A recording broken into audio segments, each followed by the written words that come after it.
Oke, Assalamualaikum warahmatullahi wabarakatuh. Jumpa lagi dengan saya, Kedidian Pradana, dalam mata kuliah Laboratorium Kesehatan Lingkungan, di mana hari ini kita akan mengkaji tentang ruang lingkup kajian lingkungan. Ya, di pertemuan pertama ini kita awali mulai dari definisi lingkungan hidup. Nah, apa itu lingkungan hidup?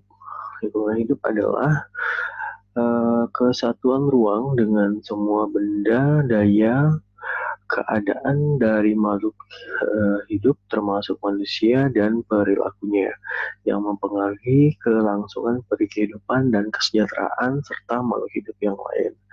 Ya, dari definisi ini ada tiga komponen utama dari lingkungan, yaitu lingkungan abiotik seperti tanah, udara, air, batu dan lain sebagainya, dan lingkungan biotik, ya, yaitu makhluk hidup yang ada di muka bumi, misalnya tumbuhan, hewan, dan manusia, serta lingkungan budaya atau kultur. Nah, pentingnya kita mencermati integrasi ketiganya karena dari interaksi ketiga komponen lingkungan ini akan menghasilkan dinamika lingkungan seperti kompleksitas, terjadinya perubahan lingkungan, ketidakpastian alam, dan konflik yang memperebutkan sumber daya alam. Nah, itu bentuk integrasi dari ketiga komponen lingkungan hidup tersebut. Nah, selanjutnya,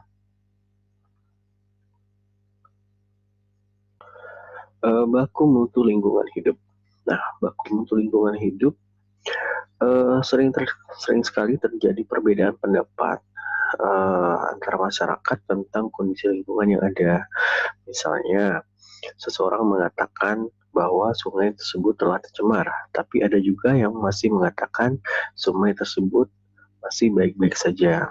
Nah, untuk mengatasi perbedaan pendapat yang sering terjadi, dan supaya seseorang tidak memandang sesuatu dari sudut kepentingannya sendiri, maka perlu adanya tolak ukur atau indikator yang dapat digunakan bersama. Untuk mengatakan atau menilai bahwa lingkungan telah rusak atau tercemar, digunakanlah baku mutu lingkungan hidup sebagai tolak ukur atau indikatornya. Ya, uh, definisi dari baku mutu lingkungan hidup. Baku mutu lingkungan hidup adalah ukuran batas atau kadar makhluk hidup, zat, energi, atau komponen yang ada atau harus ada dan atau unsur pencemar yang ditenggang keberadaannya dalam suatu sumber daya tertentu sebagai unsur lingkungan hidup. Jadi ada kata kuncinya yaitu ukuran atau batas atau kadarnya yang menjadi indikator dalam penilaian apakah dia berisiko membahayakan atau tidak. Nah, terkait dengan baku mutu lingkungan hidup, ini berkaitan dengan upaya pencegahan pencemaran.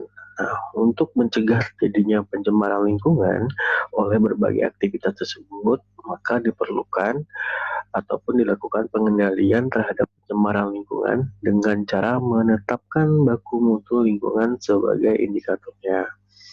Baku mutu air pada sumber air,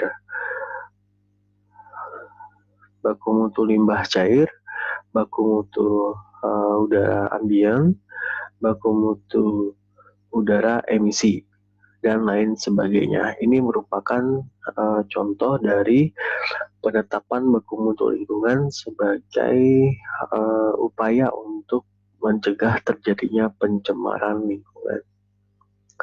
Ya, selanjutnya ruang lingkup kesehatan lingkungan ini dituangkan dalam pasal 22 ayat 3 nomor 23 tahun 92. Ini merupakan ruang lingkup kajian lingkungan yang nantinya menjadi tugas kita di kesehatan lingkungan. Yang pertama adalah penyehatan air dan udara, yang kedua pengamanan limbah padat atau sampah, yang ketiga pengamanan limbah cair, yang keempat pengamanan limbah gas, yang kelima pengamanan radiasi, keenam pengamanan kebisingan, 7 pengamanan faktor penyakit, dan ke-8 penyehatan dan pengamanan lainnya seperti keadaan pasca bencana. Nah, ini adalah 8 item ruang lingkup kesehatan lingkungan dalam pasal 22 ayat 3 nomor 23 tahun 92. Nah, kemudian perlu kita pahami juga apa itu pencemaran lingkungan hidup. Nah, pencemaran lingkungan hidup menurut Undang-Undang Nomor 32 Tahun 2009 tentang perlindungan dan pengelolaan lingkungan hidup diartikan sebagai masuk atau dimasukkannya makhluk hidup, zat, energi, atau komponen lain ke dalam lingkungan hidup oleh kegiatan manusia sehingga melampaui baku mutu lingkungan hidup yang telah ditetapkan sebelumnya. Kembali lagi, indikatornya adalah jika melampaui baku mutu lingkungan atau tolak ukur lingkungan tadi yang menjadi upaya pencemaran ataupun pencegahan pencemaran lingkungan. Nah, kemudian dari definisi tersebut, kita harus samakan persepsi kita terkait dengan parameter kualitas lingkungan. Nah, apa itu parameter kualitas lingkungan? Parameter kualitas lingkungan adalah kualitas air, kualitas tanah, kualitas udara, kontaminasi makanan, dan lain sebagainya, mempunyai ukuran kapan dia dikategorikan bersih, tidak terpolusi, dan tidak terkontaminasi oleh zat yang merugikan dan dijadikan sebagai indikator penilaian. Ukuran tersebut disebut sebagai parameter. Nah, misalnya nih, air minum tidak boleh mengandung Hg lebih dari 0,002 mg per liter dan tidak boleh mengandung E. coli. Artinya, jika air tersebut mengandung Hg atau merkuri lebih dari 0,002 mg per liter, maka air tersebut dikatakan tidak memenuhi syarat atau dikategorikan tercemar merkuri karena jumlahnya ataupun kadarnya melebihi dari 0,002 mg per liter seperti yang telah ditetapkan sebelumnya. Atau parameter keberadaan E. coli pada air minum itu tidak ada ataupun harusnya tidak ada mengandung E. coli. Nah, jika ada jumlah E. coli walaupun sedikit, maka air tersebut tidak boleh diminum atau dinyatakan berbahaya untuk dikonsumsi. Nah, selanjutnya yang akan kita bahas adalah penilaian parameternya. Nah, parameter mempunyai nilai, itu pasti, karena angka itu menjadi indikator penilaiannya, baik yang bersifat kuantitatif maupun kualitatif.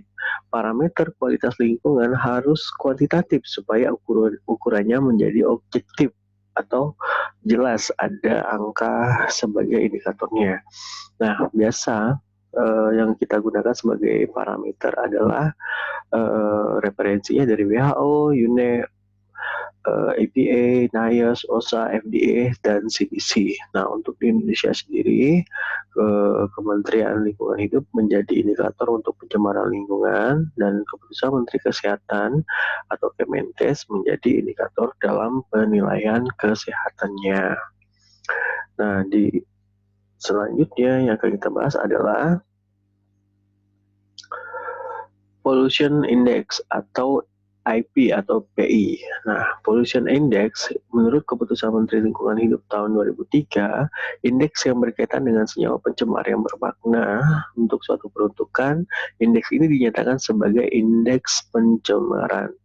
Nah, digunakan untuk menentukan tingkat pencemaran reaktif terhadap parameter kualitas lingkungan yang diizinkan. Jadi indikatornya sampai mana batasannya itu di indeks pencemaran. Nah, IP ini dapat memberi masukan pada pengambil keputusan agar menilai kualitas badan air suatu peruntukan, sehingga tindakan untuk memperbaiki kualitas jika terjadi penurunan akibat senyawa pencemar yang ada. IP mencakup berbagai macam kelompok parameter kualitas yang independen dan bermakna. Ini menurut keputusan Menteri Lingkungan Hidup tahun 2003. Ya, selanjutnya adalah tentang parameter air. Nah, parameter air, kualitas air memiliki hampir 40 parameter resmi. Jadi ada 40 indikator terkait dengan air ini. Nah, yang mencakup parameter fisik, kimia, radioaktivitas, dan mikrobiologi. Jadi ada 4 utama dalam penilaiannya, yaitu parameter fisik, kimia, radioaktif, dan mikrobiologi. Nah, indikator pencemaran air dapat diketahui dan diamati secara visual maupun dengan pengujian. Misalnya, oksigen terlarut itu harus dalam pengujian atau pengambilan sampel. Perubahan warna, bau, dan rasa dapat diamati secara langsung secara visual. Kandungan zat padat, total solid, suspended, dan dissolved solid harus diuji di laboratorium. Selanjutnya adalah kandungan zat organik. Itu harus diuji juga di dalam laboratorium. Kandungan zat anorganik misalnya Pb, CD, P, dan Mg itu harus diuji kandungan kimianya di laboratorium. Kandungan gas misalnya oksigen, nitrogen, dan CO2 harus diuji di dalam laboratorium. Kandungan mikrobiologi misalnya bakteri atau E. coli itu harus diuji di laboratorium. Kandungan pH atau keasaman dapat diuji secara langsung dengan pH test spek atau pH test digital. Itu untuk mengetahui kadar keasaman pada air. Jadi ada yang dapat diamati, ada yang dapat diuji secara langsung, namun ada juga yang harus melalui pemeriksaan di laboratorium. Kemudian kandungan suhu juga bisa kita langsung ukur ataupun kita langsung tes dengan menggunakan termometer untuk mengetahui kandungan suhu atau penilaian terhadap suhunya. Nah, selanjutnya untuk parameter fisik air. Nah, parameter fisik air meliputi warna, rasa, bau, suhu, kekeruhan. Warna ada satuannya yaitu TCU, kadar maksimalnya 15. Kalau rasa dan bau itu cukup kita amati secara langsung, misalnya tidak berbau dan tidak berasa. Suhu dengan satuannya Celcius dapat diuji dengan termometer untuk mengetahui berapa suhunya. Kadar maksimal yang diperbolehkan di antara 23 derajat Celcius. Untuk kekeruhan adalah NTU dengan kadar maksimalnya 5 NTU. Nah, TCU adalah kepanjangan dari True Color Unit untuk penilaian warna, sedangkan kekeruhan dan satuannya adalah NTU atau Nephelometric Turbidity Unit untuk penilaian ataupun standar parameter kekeruhan pada air. Nah, selanjutnya untuk parameter air terkait dengan persyaratan kimia atau kandungan kimia pada air. Nah, meliputi beberapa parameter nih, mulai dari antimon, air raksa, arsenik, barium, boron, kadmium, kromium, dan tembaga dengan masing-masing kadar maksimal seperti pada tabel berikut ini, di mana satuannya adalah miligram per liter air. Nah, selanjutnya untuk masih lanjutan anorganik ya, meliputi cyanida, fluorida, timbal, molybdenum, nikel, nitrat, NO3, nitrit, dan selenium. Nah, satuannya juga sama, adalah miligram per liter dengan kadar maksimal seperti yang ada di dalam tabel berikut ini. Nah, untuk ilustrasinya 1 miligram itu adalah 0,001 gram, sentigram, desigram, dekagram, hektagram, dan 1 kilogram. Nah, ini adalah penilaian satuan untuk gram per liter air. Nah, kalau 1 miligram itu berarti 0,001 gram. Nah, selanjutnya untuk parameter organik. Nah, kalau tadi kimia organik, kalau ini kimia anorganik, kalau ini parameter organik meliputi chlorinate alkanis sampai pada benzon prin. Nah, ini banyak sekali. Nah, untuk satuannya adalah mikrogram per liter, di mana kadar maksimalnya seperti yang ada di dalam tabel berikut ini. Nah, untuk satuannya sendiri, mikrogram per liter itu sama dengan 1,0 kali 10 kurang 6 kilogram per meter kubik. Nah, untuk satuan 1 mililiter itu sama dengan 1000 mikrogram per liter air. Nah, selanjutnya untuk parameter organik lanjutan. Nah, ada klorinat benzen sampai pada tribulin oksid. Nah, dengan satuannya sama mikrogram per liter dengan kadar maksimalnya seperti yang ada di dalam tabel. Jadi, jika ini menjadi indikator penilaian Anda terkait dengan bahan organik, maka kita harus melakukan uji di laboratorium untuk mengetahui hasilnya.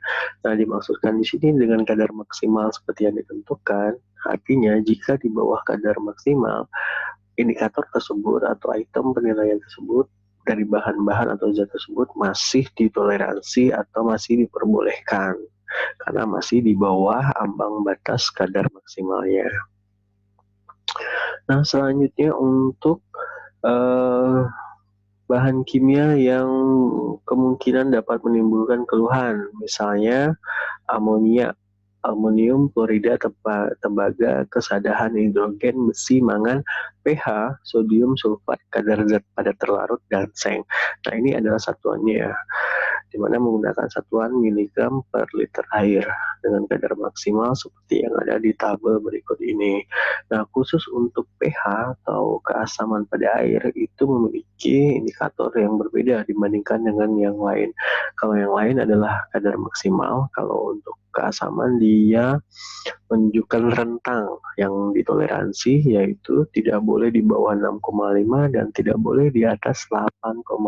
Jadi rentang yang ditoleransi adalah 6,5 sampai 8,5 untuk kadar keasamannya. Nah, selanjutnya untuk radioaktif. Nah, satuannya adalah becquerel ya, atau Becky.